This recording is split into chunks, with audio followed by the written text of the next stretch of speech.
Good morning and welcome to the weekend edition of the Morning Express. And we're super elated to have you join us this weekend, even though we're counting down to the end of August. I'm not happy. Leo season about to come to an end, but hey, whatever has a beginning must have an end. And this is a weekend edition of the Morning Express. My name is E.K.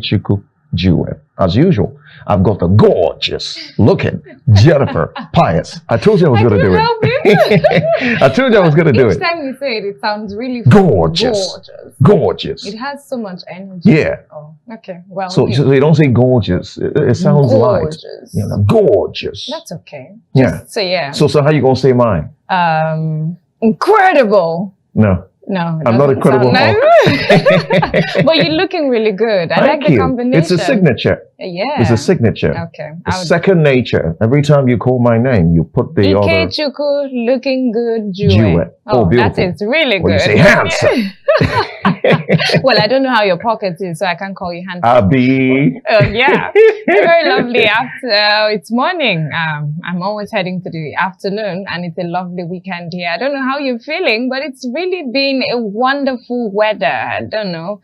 They call it clement weather. I don't know what he had to do with the weather, but it's really been wonderful having a chilly morning, chilly afternoon, and yes, that's why we're here, to make sure you also have a chilly and wonderful weekend as we bring you up to speed. It's contributing to your freshness, you know. So enjoy it while it lasts. Indeed. Because, I mean, when the weather changes, you're back to looking like roasted corn. Yeah, let's not pray for the hammer time, but whatever it is, we're bringing you stories and updates, activities that took place within the week, as well as what the newspapers are capturing, the headlines, the major stories, and what that means to you. So stay with us on ADBN TV, channel 258 on DSTV, channel 140 on Star Times. This is where we'll bring you the latest. We'll be right back.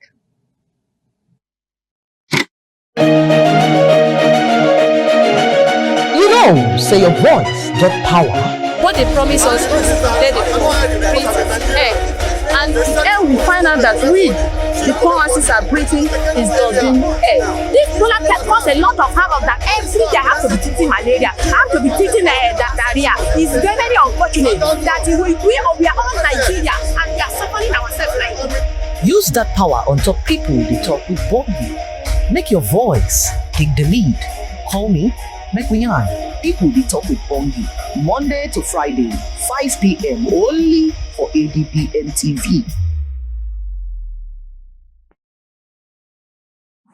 Welcome back. We'll go straight to what the papers are reporting for this morning. I like it when Jennifer goes through the paper. Looks very warm. But before she does that, let me bring us who our reviewer for this morning is. Our reviewer is an academic, a public affairs analyst, a communications expert. It gives me great pleasure to say that we have Professor Uwem Akpan in the studio with us. Good morning and a happy weekend to you, sir. Good morning. Good morning, Prof. Happy weekend too. Happy weekend. Yeah, good to see you again. It's good to be here. When one is here, it looks as if he is going, in fact, he's in heaven. Yeah. This place is cool, calm, warm, and the ambience.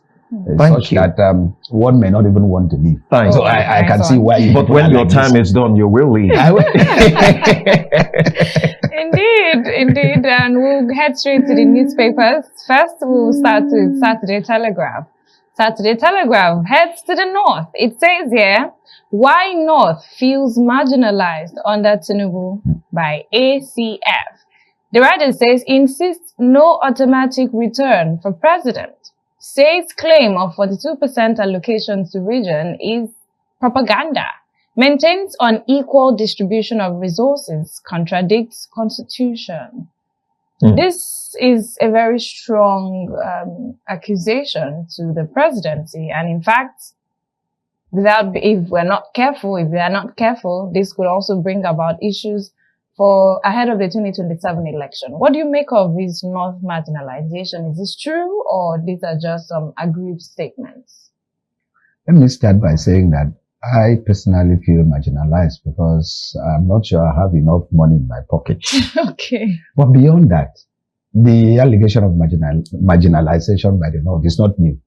It's something that has been said and rehashed, and I don't see anything new in it. And sometimes, and I want to be very sincere, I wonder why the North will be complaining. Because during the time of Buhari, everything went to the North. All appointments went to all policies. We have some policies on grazing, some this, some that. In fact, there was even a policy that they wanted to take over all the waters and rivers in Nigeria. Nobody complained. All the appointments went there. But this one, just because they are not enjoying that or those privileges anymore, that every appointment will come to them, and they begin to complain. Sincerely, I don't see any reason why they should complain. Not that the president is doing marvelously, but when you compare it with the situation we had in the last administration, they don't have any cause to complain. And when they say that it's not an automatic ticket, I agree with them. Tinubu going back is not automatic. But the problem is the ACF. Nazarua Consultative Forum. They seem to be speaking at variance with what their governors are saying. And if we have to be realistic, it is the governors who control the political machinery. And so the politicians recently in Kaduna, they met, and it was in the hollow chambers of the Sadwana territory. They said Tinubu will be going back. And so when they say it's not automatic, I don't know. But it's not automatic. But let them stop complaining. And if they're so bitter, they may wait for 2031. But if I may interject you, Prof, is it not a usual thing that whenever you have a president from a particular region, the people from another region that are not exactly favored to be in control of power will complain? Exactly. Once upon a time, the Southerners were complaining of marginalization. And if we have to put facts on the table, the Southeasterners have every reason to say that they are marginalized. But we haven't heard that much. We don't hear those kind of music anymore. So, as an addendum to what you said, it's not an opinion, but I will ask a question. Don't you think the North has reasons to feel marginalized, especially in some of the areas I have read that they are pointing towards appointments and developments? Some of them say everything now comes to the South. I am even wondering the everything that comes to the South, and that South, I hope it includes Akwa Ibom. I hope that South includes Akwa Ibom, because I have not seen so much of it, of the everything in Akwa Ibom. Yes, they may have reason to complain. Nobody will ever be satisfied. They may have reason to complain. The other time they were complaining of the harsh conditions of living. That's the economy. And you realize that it is not only in the North. It affects the South. The only people who will not complain are maybe the rich men. The well-offs. Yes. So those people will not complain. But for the economic conditions, they affect everybody. And maybe the one that they have a point, but not very strong, is the one of appointments. We agree. Well, let me not say we agree. We see that this present administration appoints more from the Southwest. But would you blame him? If that were true, once upon a time, it was 90% to a particular region. Yeah, it was 90% there, not even a particular region. Let's call a spade, North. Even a Northerner said the other day that it's not as if Tinubu is favoring Southwest, but it's favoring Lagos boys. And that even the appointments are not spread across the Southwest, but his boys in Lagos. But I will advise the president that if there are complaints, as they obviously are, that he should see how he can address some of those complaints. And when you talk about appointment, we also did appointment from here. I don't know how many people have been appointed from Akwa Ibom. I don't know. So in terms of appointment, all of us are complaining. Okay. All of us are complaining. Every region is complaining, not just the North. The only region that appears better off in this circumstance is the Southwest. All others. talk about security. Nigeria is not doing well in terms of security. I've always said it here. But who started the problem?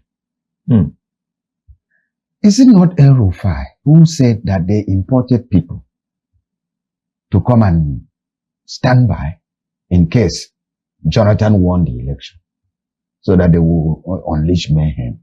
And that since then it's been difficult to take those people out of Nigeria. Who are the real source?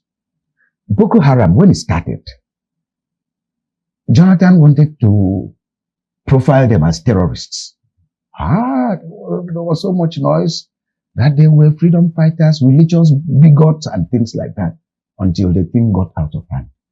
Initially, those people were targeting people who were not of their religion in the north. But now they're targeting everybody. The other day they went to the mosque. They went to the mosque. I think about 11 people. And much as I believe that the federal government should do much to stem this tide, but again, you can't still heap the entire blame on this president. On this president. But the president needs to do more. We need to feel safe.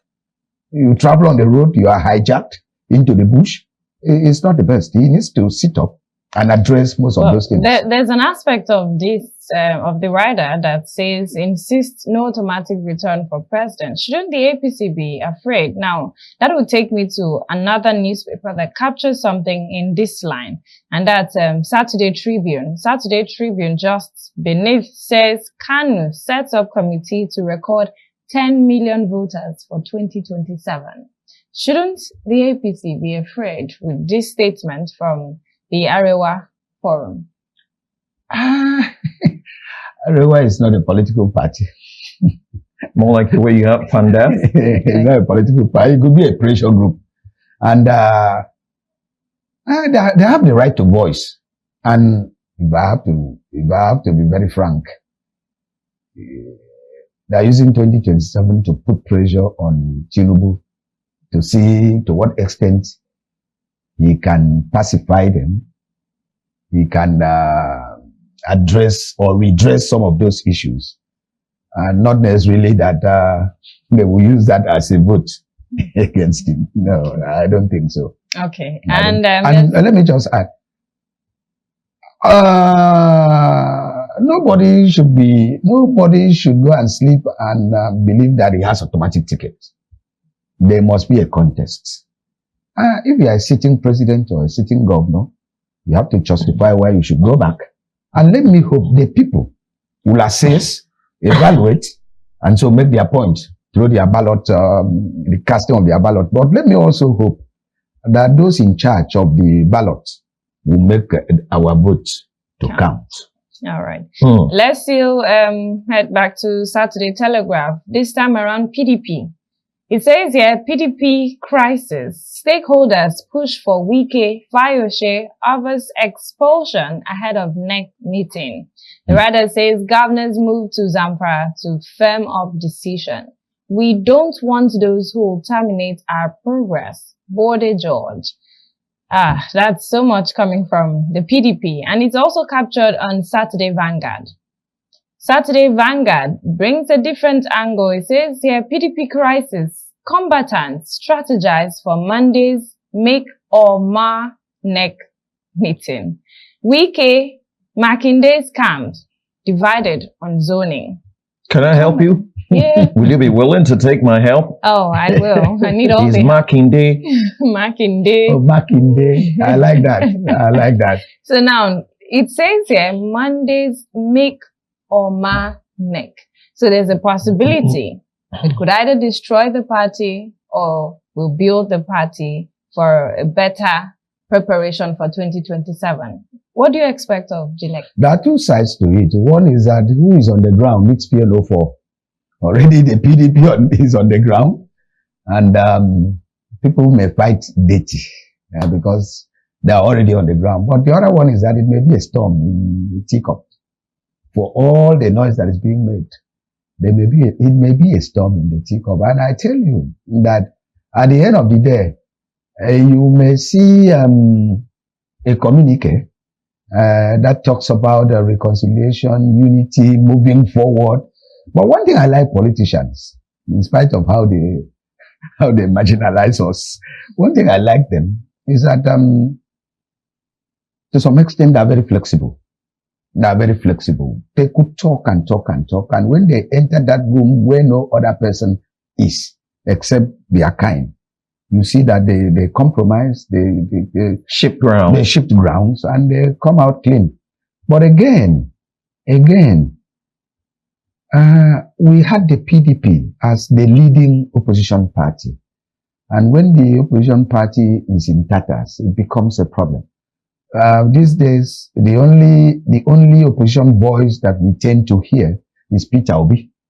Or the ADC, which we will get to in a jiffy. Well, the ADC, some people are claiming that is their party. People have come to hijack. And so you don't know who is who and where is where. But the point is that PDP needs to put its house in order. The other time they said they were going to win 2027 election. And I began to wonder, are you going to win election from a point of disintegration? And let me just comment on the one that they said Wike. Because I was going to ask you, and I'll ask the director to please bring back that newspaper. There are two pictures on that Saturday newspaper that I'd like to, speak to. Okay. It's between two people now. Yeah. Two people who were members of the G5 in the last administration. Remember, Seyi Makinde was a member of the G5 when Nyesom Wike, the FCT minister, was a governor then. Now, once upon a time, a name was very prominent in the PDP. It looked as though that person was a problem of the PDP. We have heard names leave the PDP now. One would think that the stormy waters have been calmed. What's the name? Well, you won't hear it from me. You won't hear it from me. You won't hear it from me. I said it. Alhaji Atiku Abubakar. Oh, yeah. He said it. I didn't say it. But we're looking at Wike and Makinde. Makinde has ambition. He has not hidden it. He's eyeing the most coveted seat in the land. Wike is saying the zoning formula, as agreed in some meetings in Lagos and a couple of places, is not the issue. He was very categorical. Whoever supports the president, this president, he will support the person. Now, my question is simple. PDP is back to another round of problems. Is the PDP going to face another dragon with Wike and Makinde? And if it is between these two people, what is the threat going into 2027? Well, it's unfortunate that a CAM that was together in 2020, was it 2023? 22, 23. A CAM that was together in 2023 appears to be, I wouldn't say that disintegrating, a very serious crack, all because of ambitions. Well, let me start by saying that it is anti-party, a little bit intolerable for you to be in your party, the PDP, and ask the PDP people to go and support a presidential candidate in another party. It's intolerable. It can only happen in Nigeria. But it happened in the United States. It happened in the United States where people in the Republican Party never supported the candidate from the Republican Party. People in the Democrat Party are still in their party, and never supported their own candidate. And a lot of times they don't go out canvassing for the other person. But they vocalize. They vocalize. Interest. And so, but it's not the best. What Wike is trying to do or say is that PDP should not have a candidate. Well, that's not what he said. Well, that's the implication. Because if you say that he will support somebody who supports the president, but that person is looking for the coveted seat, and the only condition he will support the president is that the president supports the president, meaning that the person who is contesting as a presidential candidate can only contest as maybe for routine sake, not necessarily serious, because you can't be supporting the president and you are very active in campaigning. But if that were even anything to go by, what is wrong with supporting this president? Doesn't he deserve the support? No, the president deserves the support. People like us, ordinary people, I don't know if you are part of the ordinary people. Well, I am. Yeah, we can support. But when you speak from the point of a political party, the highest you can do is you can support the president from your party, but don't go making noise against your presidential candidate. Don't go making noise against your president. Well, the PDP does not exactly have a presidential candidate as we speak. There hasn't been anybody who has, frontlined himself, aside, say, Makinde, who has not openly mentioned that to a press conference or something, declared his intention, but he has not hidden it. Yeah, he had always had that. The issue is, even though he has not declared, yeah, he will. But the truth is, how do you expect the PDP presidential candidate, whoever it will be, to say that he's the presidential candidate of the PDP? But you see, I'm the presidential candidate, but I'm supporting the other candidate. You could step down. And when you step down, you are no more a candidate. Well, when push comes to shove, because at the end of the day, that two things will be tested: popularity, spread, acceptance. I've added the third one. So if the next person coming does not possess of these three traits that I've mentioned, what's the use? I don't know what I should say. Let me ask you. See what happens. I've had the privilege of being a returning officer in the past elections. You're asking what's the use? At the end of the day, when we are counting the votes, you will see some parties will have 1, some will have 2, some will have 3. And when we get out of it, and we just ask, why did they even bother? They said, 1, to fulfill their ambitions, and 2, to put it on record that they contested. So when you say what's the use? To fulfill ambitions and to put it on record that, for example, if you have one candidate of one party, they will refer to you as a former presidential candidate. So it's for building CVs. Yeah, it's built. And besides, it makes you a little bit relevant. Because in the scheme of things, when elections have been declared lost and won, you know that you didn't have any capacity to win. So you'll be the first person to send in your congratulatory message. Okay. and that keeps you on a platform where you can get 1 or 2 things from the system. Well, let's look at a different party. I'll bring up that question about relevance. And still on Saturday Vanguard, this time around, it says, it's on 2027 still. It says, ADC, a grand deception. This is attributed to Datti Ahmed. Let me read a particular quote from that interview. It says, those who ruined Nigeria between 2015 and 2023 cannot come under a new platform and claim they want to fix Nigeria. Now, you had mentioned that sometimes these things are just done to fulfill all righteousness and to maintain relevance. You think the ADC is coming in with their plans for a presidential candidate just to fulfill that righteousness, or they have something else which they want to achieve? Well, they haven't said that they are coming to fulfill all righteousness. They said they are coming to wrest power. Rescue. Now, it's a rescue mission. That rescue. Ahmed says here that you can't, the same people who ruined Nigeria can't come under an umbrella with an intent to fix the country. Yeah, he has a point, but let's look at the political elite in Nigeria. Who among them has not been involved from 2015? All of them, remotely, directly or indirectly, if we want to go strictly. Because when you have economic power in Nigeria, where did you get it from? Is it not political connections?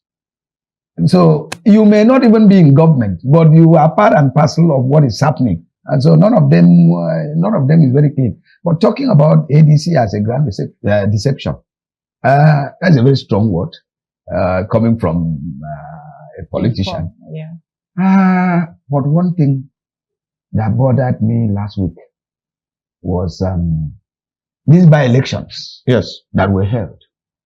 For those who are itching pushing to take over power in 2027. We need to see some little, in maths, they say show walking. We need to see a little of walking. At least pick one or two. One or two here, and then we will take you to be serious. But in the end, from the result that were declared, and I want to believe that this time they did not win, I'm just thinking. From the result that were declared, so others will score thousands of votes. Some will score 100, like the ADC. I don't know how many seats did they win. I don't think they won. But the question I would like to ask is, excuse me, please. Very simple. Baba Datti Ahmed, when the coalition process started, at some point he was present in that meeting. And he had not hidden his love and support for Peter Obi. And so let's believe that he aligned with the coalition because of Peter Obi. We saw him in one of those meetings.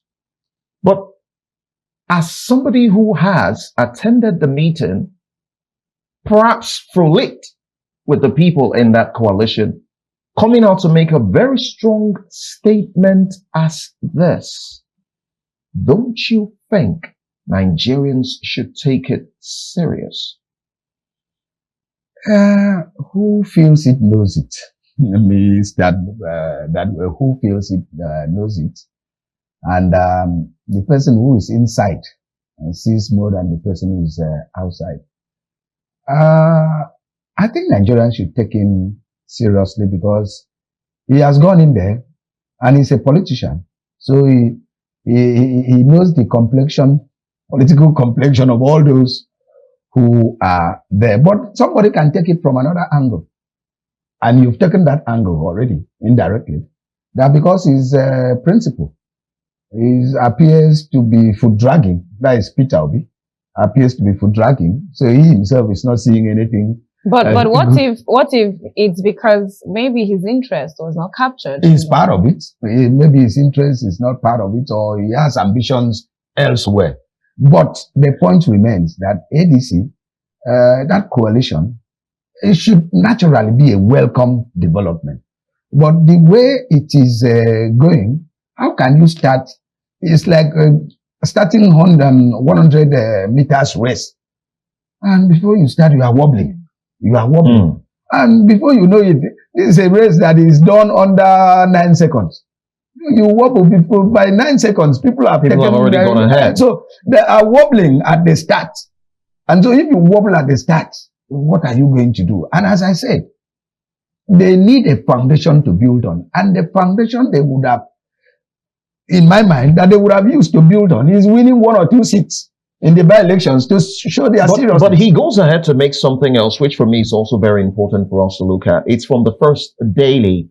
About the masthead on the first daily, Baba Ahmed is also making another statement. It says, don't let election rigor replace Yakubu. Baba Ahmed warns Tinubu, don't let election rigor replace Yakubu. That's the INEC chairman, Professor Mahmoud Yakubu. Baba Ahmed warns Tinubu. What does he know? That perhaps he seems privy to some things. And that's why he's talking now. That's why he's granting these interviews and making these comments, because before now, he's been quiet. He's been quiet. As somebody who's, associated with the coalition, and then he's come up, because I know that he also declared his intention with the Aburi-led leadership of the Labour Party. He had met with them and said at some point that he would like to contest. He would like to get into the race. Well, you can ask him when you see him. but the truth is there something Baba Ahmed is privy to that he's telling Nigerians to be wary of? Because he's saying, don't let election rigor replace Mahmoud Yakubu. There are a few things there, a few allusions. The first one is that it does appear from what he's saying that the present administration, that's federal government, is thinking of replacing the INEC chairman. That's why he's saying that. And number two, he from that statement, he seems to validate Yakubu as someone who Perhaps bias? who conducted election that was transparent, that was free from all faults, because he says, don't replace Yakubu with With an election rigger. meaning that Yakubu did well, was transparent. Or he's doing well. Or is doing well. And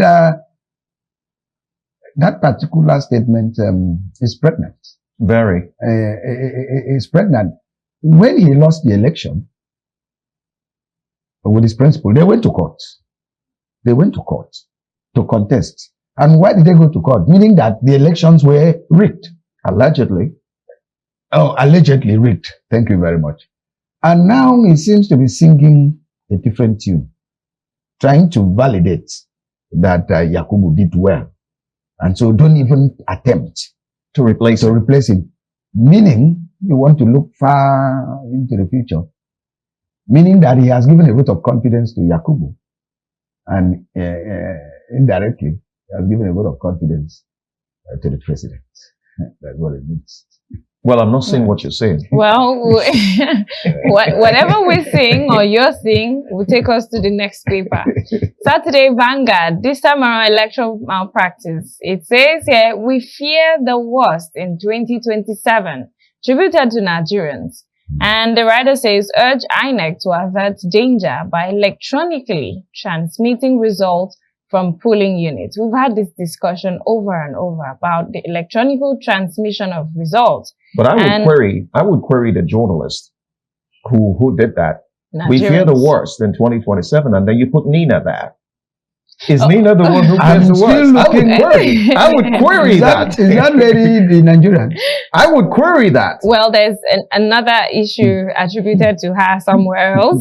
So I would query that. She wasn't supposed to be in the frame. He shouldn't have been there. Yes, That's let's poor look at journalism. still captured for INEC. We can trust. We can trust says here, by election heightens fears for 2027. Now, from what we just read from the other paper, electoral malpractice, Nigerians talking about, I don't know the Nigerians they spoke with, but those Nigerians talking about their fears for the 2027 election. You think INEC has brought so much to themselves that those Nigerians can't trust for 2027? See, INEC has arrogated to itself some sense of infallibility. That's why in 2023, when people were complaining, said, if you don't like what I'm doing, go to court. When you make such a statement as an umpire, it shows that, to me, you think that you cannot be wrong. It shows authoritarianism, absolutism. If you don't like it, go to court. And we all knew how the court cases ended. And these by-elections were supposed to be a dress rehearsal for 2027, but I'm not sure it has, or those elections, or the conduct of those elections has met the standard expected for 2027. That's why people are raising fears that 2027 could even be worse. The people who are raising fears, don't you think, more like the regular axiom of the treasure hunters to say somebody else is after the treasure, the people who are raising this particular comments, don't you think it's the opposition who probably lost, hiding under the guise of the people to raise fears about 2027? That's true. That's true. Most of the time, those who lost will be the ones who complain. Will come under the guise of the people. But outside that, a lot of times, they have genuine cases. As Jennifer mentioned, we brought in beavers, saying we are going to transmit election with results real time. Beavers, Iran, and the likes. But what did we have? They said the thing was not working. There was no network. There was no this. If we want to have a credible election, then the electronic system must be there. But I don't know if the Constitution has authorized the electronic system, because the last time they said it gives an option. Yeah, it gave an option, and so somebody cannot use that to overturn an election. And so if we want to do it, then I don't know if the Electoral Act, as amended, has stated that it must be electronically done. If that is so, they should also include the fact that whereby a result is not electronically transmitted, that result should not be accepted. Well, I know that INEC is pushing for certain reforms. I do not know if that is captured in the reforms that INEC is pushing. They better do it, because that's the only way that we can. Not that the election will be so foolproof, but that's the only way that we can begin to feel a little bit confident as we approach 2027 that things will be better. Or else it will still be the same. Carry go. The electronic system is not working, and so we return to square one. We do have genuine fears, and this time around, that when you say we, personalized, do you have genuine fears for 2027 elections? I'd like for you to speak for yourself. When you say we, don't say we. You don't speak for yourself. Wait, you don't think I have, speak for yourself. You don't think I have followers? You cannot arrogate to yourself the voice of the people. I'm not. So, do you have fears? Yes, I do. What are those fears? And my fears are not in terms of violence. No, my fears are basically, would there be an integrity in the electoral process? Will the votes count? If the votes do not count, that's when violence comes. So my fear is, can INEC, or will INEC, not can, because they can, will INEC put their feet on ground and do all that is necessary? Do all that is necessary to protect the votes. That would appear contrary to Baba Datti Ahmed's stance, which seems to support credibility and integrity of Mahmoud Yakubu. Little wonder he made the statement that he should not be replaced with an election rigger. But that's a food for thought. That's a food for thought. That's a food for thought. Now you're talking of food. I'll still stick with Weekend Trust. This time around, it talks about rice mills collapsing. Now, it captures here that in Nigerian rice economy worth, it says in 2016, it was 2.5 trillion naira. You can see the red bar there, and the other 2018 1.1 trillion naira. Just beneath that red bar, you see amount of rice consumed in Nigeria in metric tons. In 2008, 6.3 million. In 2025, 10.5 million. It means we are beginning to love more of rice, because we are consuming in 2025 and the year is not even over yet. We are talking of 10.5 million. It's the most accepted staple. Yeah. Anywhere you go in Nigeria, it is rice. I have to be very sincere. If I travel and live at Akwa Ibom, and sometimes I'm not comfortable with some of the foods where I am going, but there's one food that I will be comfortable with, and that is rice. And the advantage that rice has is that however you do it, you will eat. You will put maggi, put this, or you don't need so much. But if you want to go and eat gari, you need to go and prepare soup. There's a lot. And to prepare There's a lot soup, that goes into it. To prepare soup, from the little I peep into what happens in my kitchen, is very costly. Indeed. And so people are turning more and more to rice. But the problem in Nigeria is that Nigeria as a country does not plan for the future. And it cuts across all sectors. What do I mean? We know that our population is increasing, but we are not planning for more food. I don't know whether more hectares of land have been put into use. No, we are not planning. And so the food cannot be enough. That's why a lot of times we resort to importation, because we don't plan ahead of it. I say it cuts across all sectors. Look at education. I'm sorry to bring in that. When last did we see a new public secondary school? When last did we see a new public primary school? Well, some schools have been built in Lagos and some states. They're building new ones. Oh, let me even bring you the shocker. The federal government has placed a 7-year ban on new tertiary in fact, that one, so. I even in the dream, I take right. Okay. Because all these things they call university, they don't even have lecturers to teach. You just say, well, there's a university. There's a building. And the next thing you have is 200 first class. Private universities, you cannot find that in public universities. They're just cheapening education. So I think the federal government is right, and I support them fully. But what I'm saying is, like in this Akwa Ibom, how many new primary schools do we have? Public. The government is building some. Well, I don't mean renovating old ones and making them centers of excellence. Building new ones. If he does that, it will be good. That is planning for the future because we are increasing. And so how many more or new hectares of land are being put into use?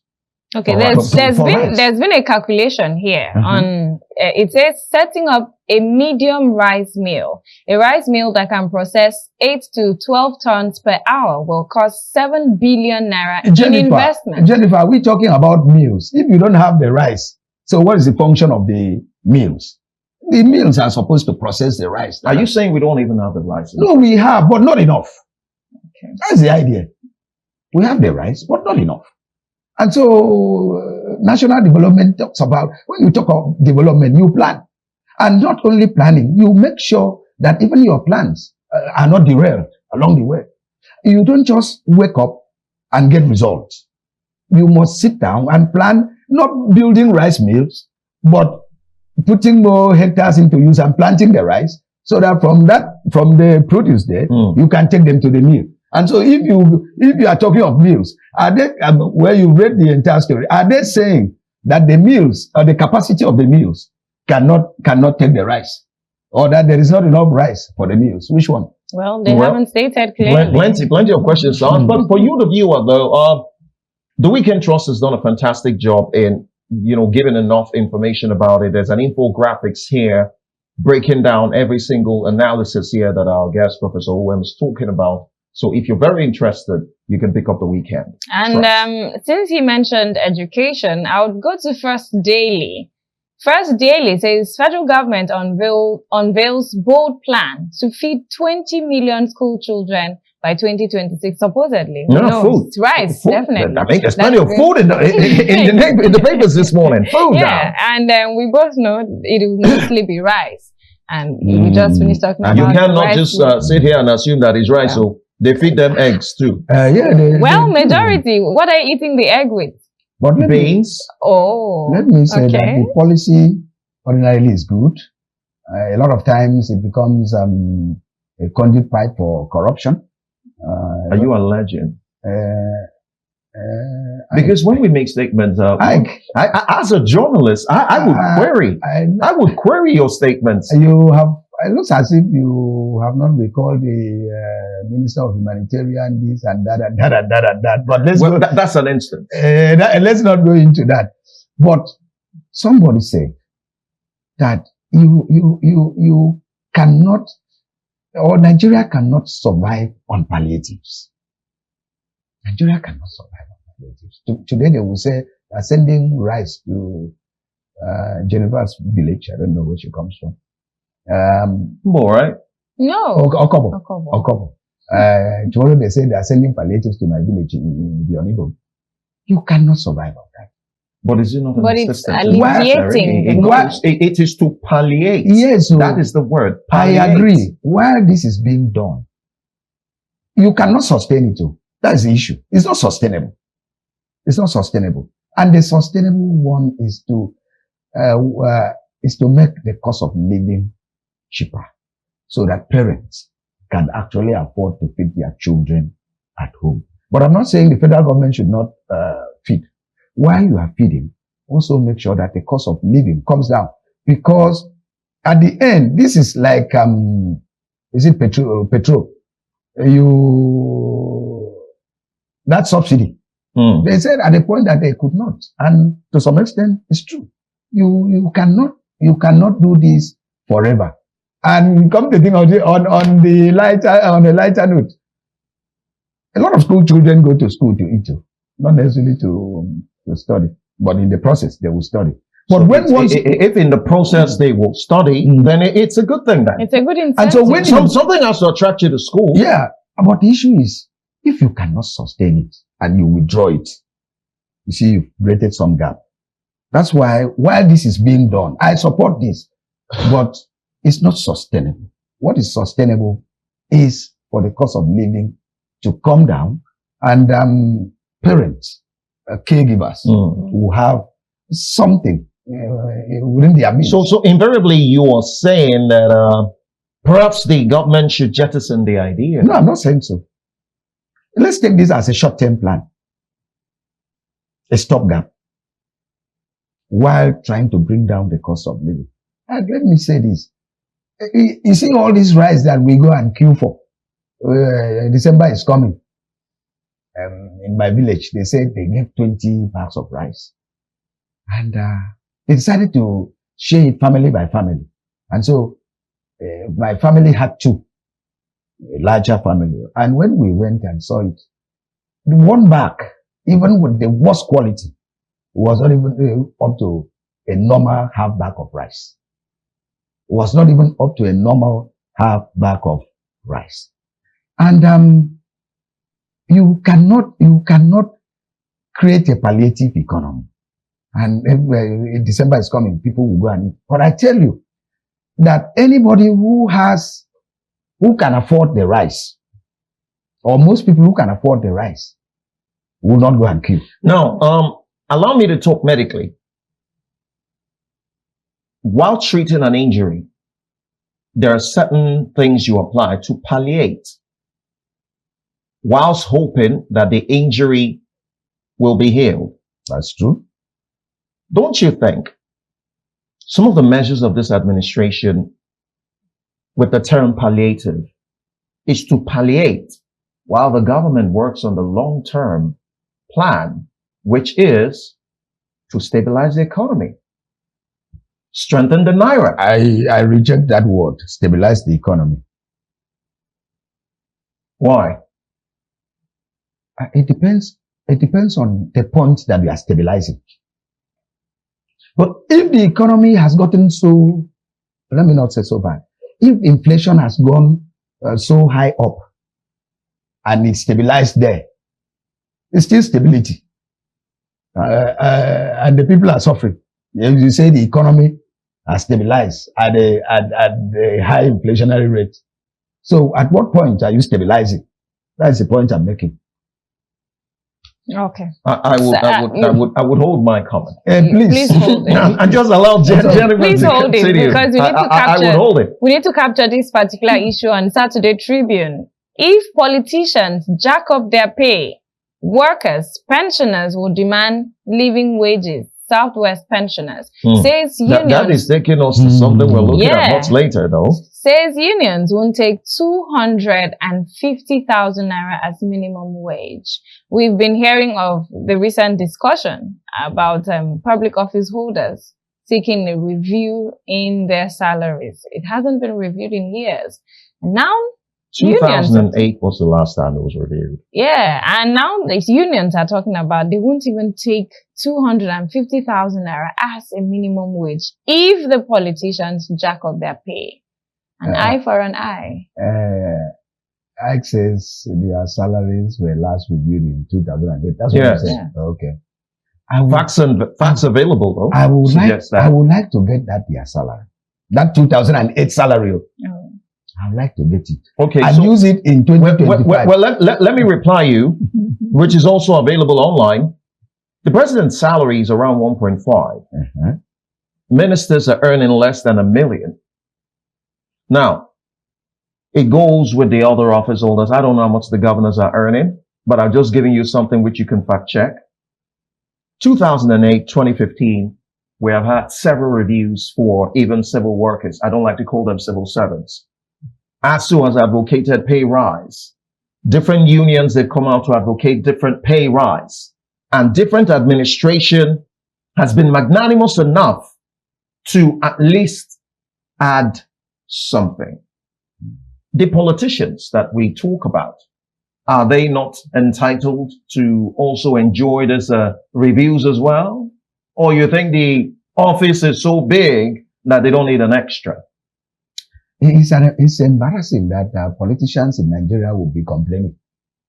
That's why I say, shouldn't they complain? See, are they not humans? The point I was trying to make and that I want to make is that give me that their salary. I will take it. And if you like, give me the other one. You see, the salary of politicians may not be that high. But what about the allowances? What about the perks? They don't talk about that. They don't talk about that. It is those allowances. It is those allowances that make them. Well, those allowances, they have, they are not calculated. It allows them to have people work for them and those are stories. The truth is that the allowances they have are not built in there. It's built where? No, they are not built in there. That one they won't tell you. That's why if you ask a senator for his salary, he will tell you what you've just said. But Jennifer has just said, housekeeper, this and that and that and that and that and that and that and that. It's like a permanent secretary. Yeah, but let me make this point. Prof, some other public office holders, for example, lecturers, professors, you have allowances, don't you? No, we don't. You do not have an allowance. All you earn is your salary. Just go around and ask a professor in a public university how much he earns. If he tells you more than 500,000, the sum total of what you get. I know that I've seen certain, employment letters. There are accruables, there are calculations, which amounts to a sum total. Well, next time I come here, I'll bring my paycheck. We would like to. But the point is that both the official and unofficial earnings of politicians are enough to sustain them without going to increase what they have been earning. When those who actually need it, for example, lecturers, they need it, we need it. We've been crying that how can a professor at bar earn maybe 500,000? And when we say it, people don't believe. I'm just using that sector because I'm a part of that sector. But there are other sectors. So why do you bother to or must the scripture be fulfilled that the rich will become richer and the poor will become... What makes you think every politician is rich? That's a good question. Yes. Well, the politician as a title is big, a little bit ambiguous.